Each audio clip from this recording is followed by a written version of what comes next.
Le Parlement de la CEDEAO, présidé par la députée togolaise, Madame Maimouna-Tou Ibrahim a fait la une des réseaux sociaux et des médias.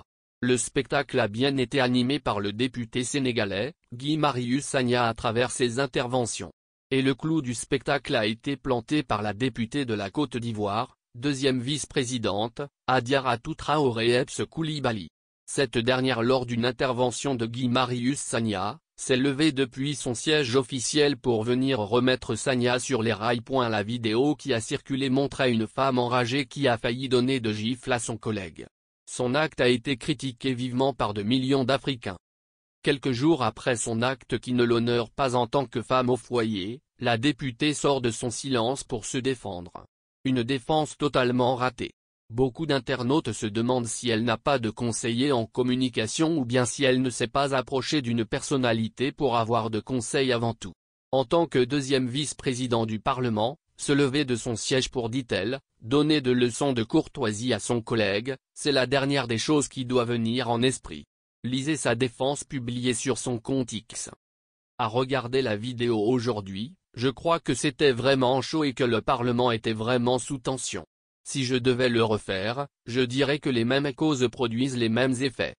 À regarder la vidéo, des personnes pourraient penser que je venais m'en prendre à lui physiquement, mais non, ce n'est pas le cas.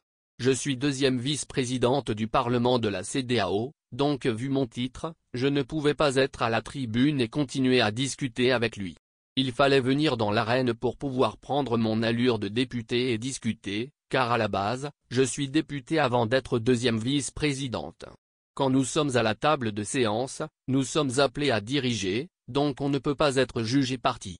Il faut savoir que nous avons l'habitude d'agir ainsi, car c'est le fonctionnement du Parlement. Quand il s'agit de discuter, on descend, et ce n'est pas la première fois que cela arrive dans un Parlement du monde vu que les débats sont parfois houleux. Ce que je reproche au député Sagna, c'est le ton irrévérencieux et les propos véhéments contre des chefs d'État. C'étaient des attaques directes. À maintes reprises, il avait déjà été interpellé par le bureau, qui l'a convoqué afin qu'on puisse harmoniser les choses. On s'est dit que, vu qu'il est nouveau, il n'a peut-être pas la notion du fonctionnement du Parlement, donc c'était l'occasion pour nous d'échanger avec lui et de lui donner quelques orientations. Mais il n'a pas répondu à la convocation, il n'est pas venu. Personnellement, je l'ai approché par 2 fois en séance, et il m'a laissé entendre qu'il était libre de dire ce qu'il veut, quand il le veut et comme il le veut. En réalité, je suis pour le fond de ce qu'il disait, mais pas pour la forme. Parce qu'en même temps que les chefs d'État nous mettent en mission, on ne peut pas venir les traiter de tous les noms et espérer que des avis qui leur seront soumis seront traités. En fait, nous avons commencé la session depuis le 1er juillet et à chaque prise de parole, il s'est adressé directement au chef d'État. La vidéo qui a circulé ne relate pas toute la séance pour dire qu'il y a eu plusieurs interpellations. Même pendant la séance, il a tenu des propos un peu durs envers nos chefs d'État et il a même cité certains.